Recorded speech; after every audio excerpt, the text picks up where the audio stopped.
Today I'm going to be speaking with Douglas Doug, my neighbor Doug Hecklinger, about an article that came out on August 5th, the front page article in the New York Daily News. And the headline of the article is "Brooklyn Principals Remove Students' School Mural Celebrating Diversity." And as you can imagine, this caused quite a to-do in the city, in the school, in the district, all around. Let me tell you about Doug, all right? Doug is entering his 19th year as an educator in New York City. He spent 10 years teaching 5th grade at a school in East New York and has taught, which I think was a Title I school, I'm pretty sure, and has taught 3rd, 4th, and 5th grades at PS 295 near Greenwood Cemetery on the border of Park Slope and Sunset Park, where he still teaches today. He came to New York City having worked for 9 years at a year-round outreach program in Boston before leaving to get his master's in education at Lesley University in a program called Conflict Resolution and Peaceable Schools. He wanted to begin teaching, having majored in elementary education at Plymouth State College as an undergraduate, and felt the master's program would allow him to use schools as a way to make it more likely for marginalized people to reach their potential, achieve their goals, and dream bigger with, at the very least, a few less odds stacked against them. So today, he's going to talk about how that is going at his current school, which is PS 295, the school that this whole article is about, during this whole really horrible mural crisis that's been unfolding this summer. So, Doug, can you explain what happened at your school regarding the taking down of a student mural? I can, to some degree, because sadly at this point, I have no official information about it from my principal. So in other words, I'm yet to receive any email or phone call or text or anything from her about the situation. It's just what I've read in papers or gotten from colleagues that I've spoken to. But from how I understand it, a city council member, Carlos Menchaca, offered the school a CAUSA grant, which is a kind of grant that's given typically for after school kind of initiatives, specifically for doing mural projects in this particular case. And so our school contracted with Groundswell, which is an organization that partners with community groups to make murals, not just schools, but has done a lot of work in schools. And the 5th graders who were fully remote, which is who I taught this past year, were given the opportunity to participate as a bit of a capstone project for their time at PS 295, kind of like a legacy piece, if you will, because they weren't able to be there in person during this final year of their elementary school. And so they were offered the opportunity, but it came with a lot of components, namely that it would be done almost entirely remotely. So it meant committing to extra Zoom meetings with the Groundswell, because they have a curriculum that they use to do this work. And it meant doing the work at their homes, which meant getting supplies from the school and then returning their finished artwork to the school to be then synthesized into the final mural. So out of all the remote 5th graders, only about 6 families chose to sign up for it, which in some ways is a lot given those parameters and that we're in the middle of a pandemic. And thankfully, it was a really nice cross section of the community in terms of ethnic identities, queer families, boys, girls, gender nonconforming. It was a really nice mixture of folks who ended up being able to participate. Mm-hmm. And so that's how the mural came to be, through this program, through the grant money. And I don't know all the details about how the design was then approved by Lisa, although I know that was part of it. Could you say who And Lisa then, is, Doug? Could you? yes, Lisa Yeah. Pagano is the principal at PS 295. Okay. And she was one of the members of our school who helped coordinate this project, along with the art teacher and the parent coordinator, I think, were maybe the three who kind of helped the most with this. Parent coordinator working with the families, and Groundswell, the art teacher, who kind of gave the resources and partially at least, and helped to come up with a system initially to how, who was going to be doing it and all that kind of stuff. And then Lisa with the agreeing of what it would look like and where it would go. Right. Was So there a, the mural, yeah, I'm sorry. Go Go ahead. Go ahead. so the mural was finished actually after graduation, from how I understand it, or at least it wasn't put up until July. I'm not sure which pieces happened when, but it was finished and put up in early July. And then what I can say is that several days later, it was taken down, before families even knew it had gone up. And it's unclear at this point, as far as I know, how that decision to take it down was made. Right. And in the newspaper article, it mentioned that the school is, it's shared with another school, with a middle school, I think. That's right. We co-locate with New Voices. I believe it's MS 443 is the number, but yeah, New Voices Middle Right. School. And it said something about the principal of the middle school being very offended by a particular part of this mural. Maybe you could describe that a bit.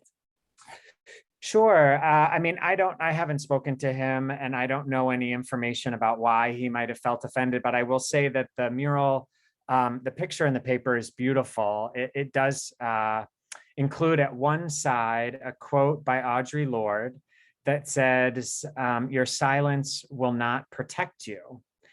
And then next to that, and actually scattered throughout this mostly pictorial mural. So it almost sounds like what I'm describing is a mural made almost entirely of words, but really it's mostly pictures. And tucked into those pictures are these words that say, "Your silence will protect you." And then next to that, some of the things that the students came up with that they care about, which are causes that we've discussed at the school.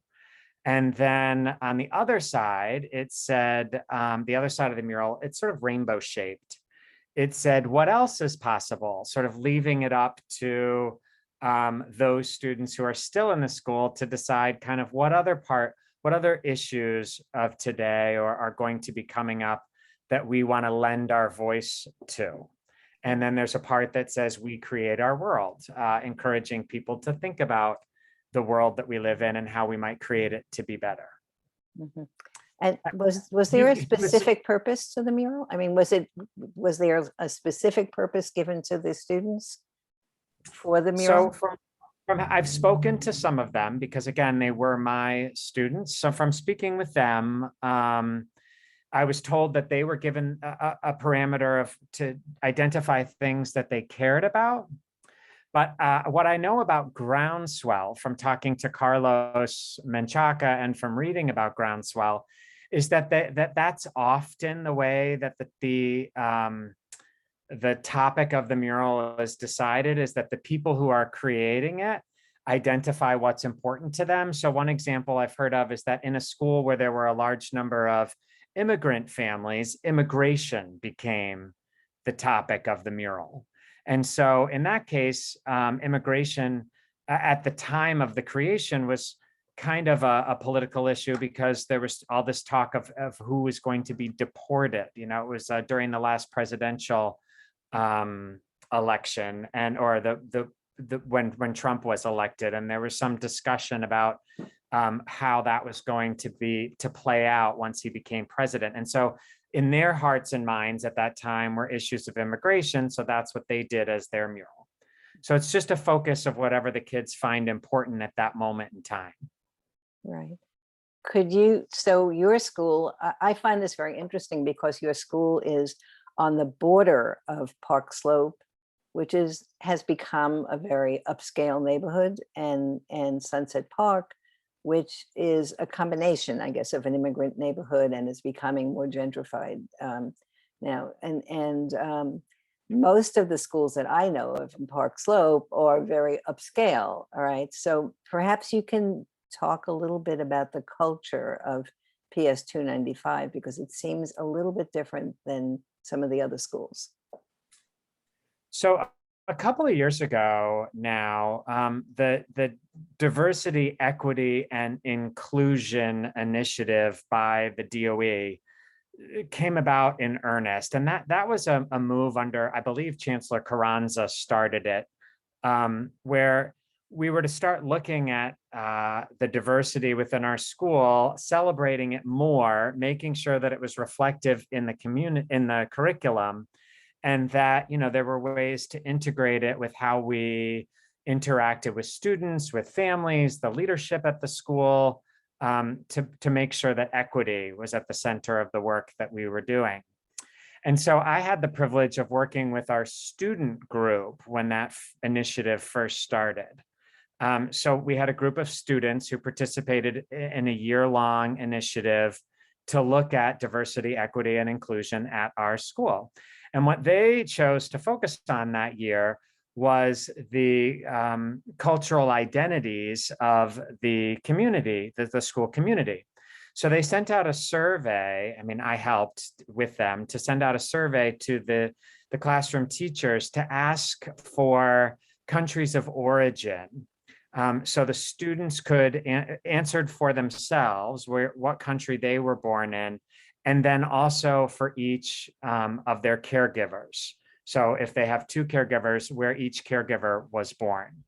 And so then we collected all those cultural identities. Well, we had over 80 countries represented. Yeah. I mean, I think you'd be hard pressed to find a more diverse school, although I'm told they exist.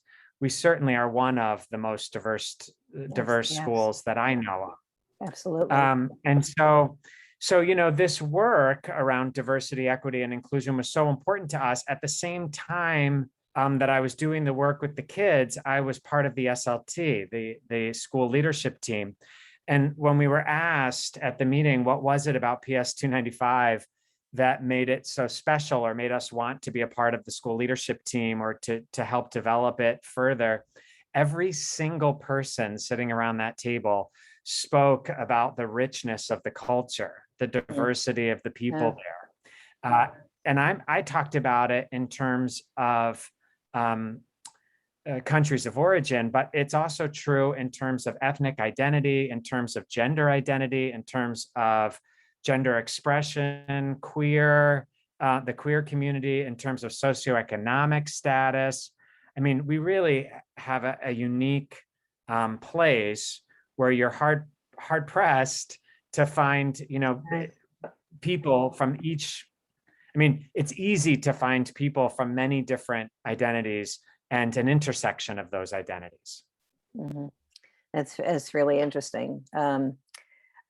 You said at the beginning that you haven't heard from anybody in the administration. Have you reached out to them? Have other people reached out to them?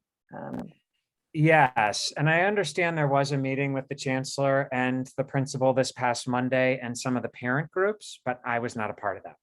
Yeah. But yes, there's been some attempts to meet, but at this point it's difficult because I understand there's an investigation happening, and I'm not sure how much the principal and the superintendent, who's also involved, can really speak at this point. So we're waiting for direction from our union and clarity as to sort of what happens next.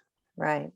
And if I remember correctly, now I might be wrong here, but isn't 295 considered a school of the arts or has some connection with the arts, right? That's right. So we call ourselves a school of arts and culture. And it's one of the things that drew me to working at the school when I switched from the school in East New York.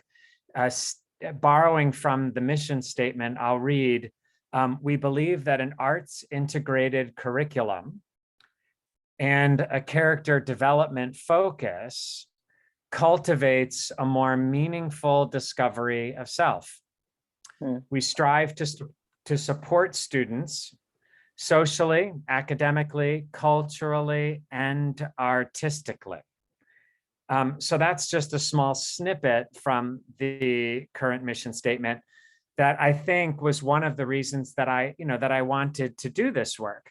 Now, that mission statement is currently being reviewed because, as we continue to evolve and grow and incorporate more of this diversity, equity, and inclusion work, the principal at the time, we had our principal retire last October. So the current principal, Lisa Pagano, became the interim acting principal last October 2020. But before that, she was the vice principal. So she's been part of the leadership of the school actually under two principals. Anyway, last June 2020, they sent out a letter to families, Linda, the principal at the time, Linda Mazza, and Lisa Pagano, the assistant principal at the time, who's now the principal.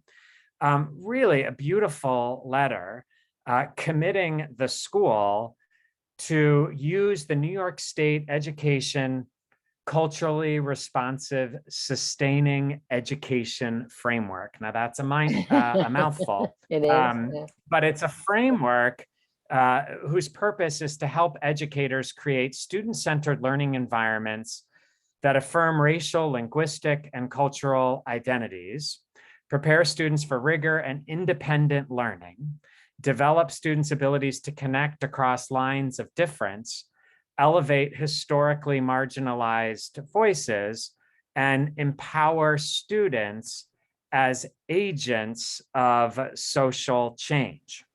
So it's a really powerful initiative that the state has taken on, and Linda and Lisa did a fantastic job embracing it at our school and tying some of our action plan. They created a culturally responsive, sustaining education action plan to identify specific ways that we would do that. So they gave us time and some professional development to develop units of study that would emphasize cultural pluralism, and I'm borrowing from their letter, social justice, and the addition of current events into the curriculum.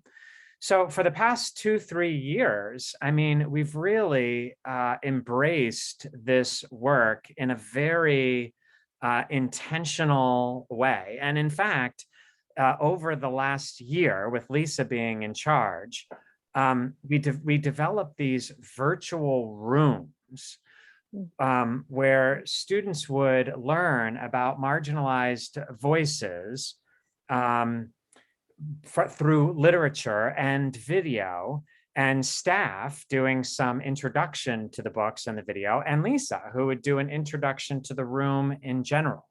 Yeah. And then she went beyond that and made it mandatory that every classroom in the school would be required to teach lessons with these virtual classrooms, these virtual libraries, if you will, that would amplify, focus on different marginalized voices. So like September was Hispanic heritage into October. And then in November, it was Native peoples. And then, it continued throughout the year, including a Black Lives Matter room in February and a mandatory service project that each class was required to do with their students remotely or in person, that would embrace some of these tenets of the Black Lives Matter movement and in the legacy of the Reverend Dr. Martin Luther King Jr. So, Lisa has really made this a priority at our school over the last year. Even one more thing, saying that our lessons that she was going to observe for us, like as principals do, observe teachers each year to give them some feedback, that those lessons must be lessons that we teach on these virtual classrooms, these diversity libraries that were given each month, that were created by me and other teachers in our, as volunteer. We worked on it beyond our own teaching to try to put these together so that classrooms could use them even in these virtual settings. So, this, you asked, are we an arts and culture school? Right. I mean, yes. Yes. This is and it's, Renee, frankly, it's a little frustrating sometimes when I hear some folks respond to what's happening with the mural by saying, oh, well, it wasn't part of a class, was it? It's like, it's a part of every class. I mean, Right. these students are a product of a community that's centering this work. So yeah, it wasn't a teacher at the school who spearheaded the mural project, but what these students chose to create, what they held up as important to them when asked by Groundswell, was a product of what we've been teaching. I mean, if you look at the mural, you can see the rooms Right. that we drew on all year long. Right. In fact, some of the service projects that the fifth graders participated in were around food drives. And so if you look at the mural, there's a piece around free food, which I'm sure came from the conversations that those classes had around the need for, for access to food for some of the members of our community, particularly during the pandemic. Right. So, it's like you see all these pieces to the mural, and it's like, oh yeah, we talked about that. Oh yeah, that was what we focused on during this month. I mean, they synthesized all that information, plus whatever, their home lives have taught them and whatever they participated in terms of living in Brooklyn in 2020 during Black Lives Matter, and created this beautiful expression. As I keep saying it's I don't know if you were teaching during the whole depth of knowledge craze, when everyone was trying to push kids into deeper levels of knowledge, and Right. level 4, which was like the deepest level, was all about creating projects, artwork it was one possibility to synthesize what they were learning. Right. And that's what this mural did. Right. So we're looking at this through the eyes of adults who are, for the most part, quite shocked by what happened. What about the children? Do you get any feedback about how the children have responded to this? Well, I reached out to them as soon as I got wind of what had happened, that the mural had been destroyed. I don't know if I mentioned that before, but in taking it down. So in taking it down, it was destroyed and thrown away. So most people, I think, imagine a mural as painted on to a wall. But in this case, since the mural was completed remotely at students' houses, it was done, from what I understand, on a very thin canvas, which was then shellacked to the wall. So it would look as though it were painted on the wall, even though it had to be done remotely in an abundance of caution around COVID. Right. So when it was taken down, it was destroyed. So anyway, I reached out to the families, was shocked to hear that I was the first one reaching out to them, that no one else, and this was weeks after the mural had come down, but prior to the newspaper article. And so at that point, no one had reached out to them. From what I understand, some of them have been contacted by the superintendent since then. But I also understand that none of them have heard from the principal still, to the best of my knowledge. But anyway, yes, I reached out to them. And, what I will say is every student I spoke to started with something around, okay, so they took it down, but did they have to destroy it? Like, if they didn't like it, couldn't we have talked about like what they didn't like about it, or make changes to it, or agree to have it moved? Apparently there was a way to have it taken down without destroying it if Groundswell had been involved, but since they weren't involved in removing it, it was taken down in a way that did destroy it. So the students, I mean, I think kids in general are used to having adults take things away from time to time. So that culture, I mean, that part of it is sadly familiar to them. Mm, But what they couldn't understand is why it had to be destroyed. right. And then there were some students who went on to say, and what was it that was so offensive? Like, Mhm. why would the things that we put up there be offensive to them? Like, and I think to this day, no one has really very clearly answered that. The principal of New Voices, the principal of our school, or the superintendent that I know of. Maybe it was answered in the meeting on Monday, but that I've been told, no one's been clear with them or with me for sure around what it was that was so offensive to them that they felt like the only recourse was to have it destroyed. Yeah. Oh boy, I think that there's a whole history of this in art, and that's very unfortunate that this happened for the children, for the school, for the community.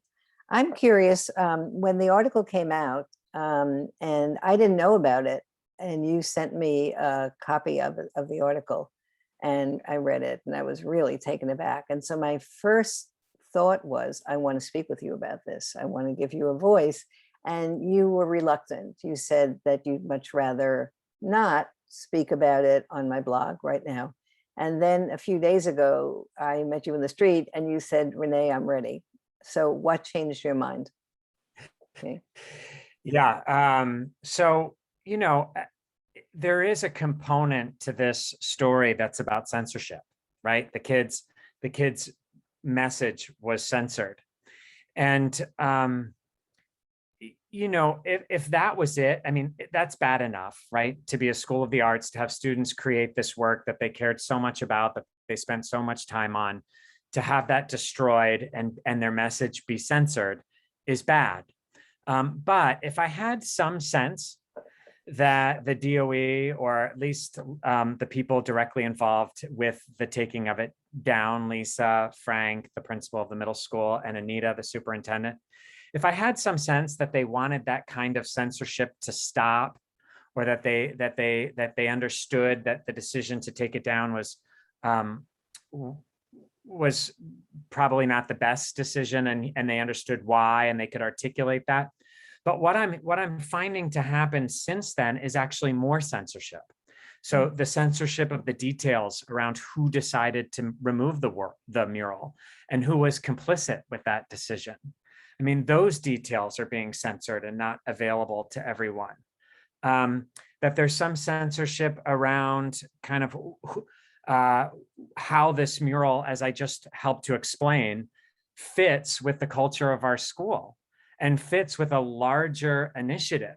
So, a lot of folks are appropriately focused on the kids and the families and the hurt that was done to them. And, that is where this definitely begins and where a good deal of the focus needs to remain. But I hope in our conversation today that you can see that it's bigger than that. I mean, this is about the initiative we've taken on as part of the city, as part of the state, around diversity, equity, and inclusion.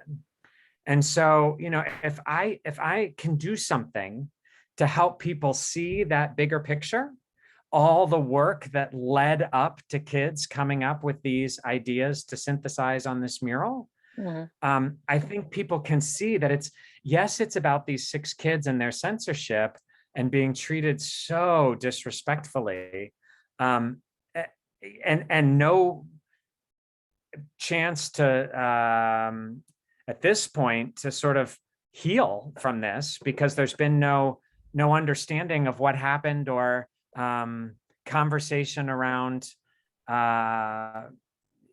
accountability and how and why these decisions were made. Because that hasn't happened yet, I need to lend my voice to the people who are working so tirelessly to help the city, to help the community, to help the families, and everyone understand how important this is. Right. That it's a real opportunity to go deep into this work of dismantling racism and perhaps sexism, and how we, do these lofty goals of empowering students. Mhm. That if we say that part of what we're going to do is to, you know, broader the learning environment, and consider plans for, topics of equity and inclusion where we can discuss and engage in these topics, um, we have to do that, and we can't just say we're going to do it and then when it happens destroy and then move on. Now Right, I understand that part of next steps are going to be to replace this mural as is and put it up where it was going to be. And so I do think that that is valuable. And as a member of the DOE, I have to trust that they're going to continue. I understand there are ongoing investigations, that they're going to continue to look into this and see, just what's needed for this community to heal, and for, to make this a bit of a watershed moment for our right, city to sort of see, this work can get sloppy from time to time. And when it does, then, we can't shy away. We have right, to roll up and face it and really look at it head on and decide sort of where we stand on this. right. I think at any time, this would be a very destructive and disturbing um, um, event. The whole thing is disturbing. I think it's worse now because of the pandemic and because of what everybody has gone through and still will be going through this year. It's not over. And about when I think about it, I think about the way that children have been so isolated this year, and in some way, this mural was a way of overcoming that a little bit, and then smash. All right, that we're right back. And it's extra hurting. I think it's an extra hurting thing.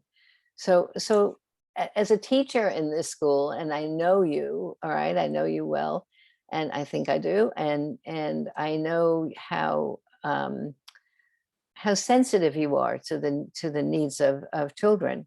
I've watched this over the years. So um, and adults too, and adults also. So what can you think of some specific things that will help mend this? Um, and how can we get over this? Now, Really?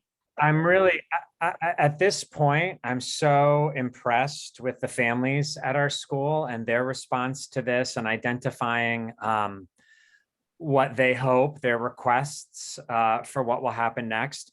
And I really want to just amplify and center their voices around this. And Right. I honestly, I feel like I need to continue to gather more information, see what this investigation produces, although I'm sure they owe me nothing because, Lisa doesn't work for me. Anita Right. doesn't work for me. Frank doesn't work for me. So I'm not even sure what at this point will be made available to me. But, part of the work that we did at our school this past year, per the recommendation of the DEI committee. So every school has these diversity, equity, and inclusion committees that usually are composed of parents and teachers. Mhm. That's how it is at our school. And they engaged us in a book club this past year. And together we read We Want to Do More Than Survive by Dr. Bettina Love, Mm. which is a fantastic book to help people. I'm going to speak from my perspective, to help a white man help to better understand what it's like as a person of color in the education systems in our country, and ways that I might help to dismantle some of the systemic racism. And, she talks about freedom dreaming. And one of my colleagues was so smart to bring this up at the meeting that happened with the superintendent last Monday and the principal last Monday. And, to borrow from what my colleague said at that meeting, she talks about Dr. Love describing freedom dreaming and referring to Robin Kelly's book, Freedom Dreams, The Black Radical Imagination. And, in that, in Robin Kelly's book, she argues that a requirement for liberation is an unleashing of the mind's most creative capacities, catalyzed by participation in struggles for change. And so, Dr. Love talks about how important it is to give kids, students, the opportunities to freedom dream. And so, during this pandemic, when all of us had some parameters placed on at least our literal freedoms, and time to reflect on some of the Black Lives Matter movement, as was amplified following yet another incident in our country with the murdering of Floyd. It gave us a chance to really look at how are we going to do this work in schools? How are we going to give kids a chance to freedom dream in school? This mural project was that. It was a chance, as you say, for kids to move beyond where they are and freedom dream. As my colleague points out, they imagined and manifested a reality in which Black trans lives matter. Was not just the truth, but an okay thing to say and write out loud. And Black trans lives were something we discussed within these rooms that I told you we used this year. And of course, there were Black trans lives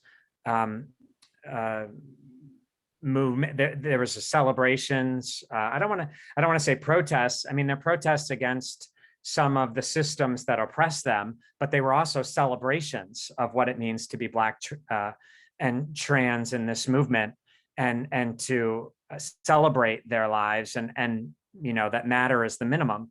So some of the students participated in some of those ways to highlight the importance of Black trans people.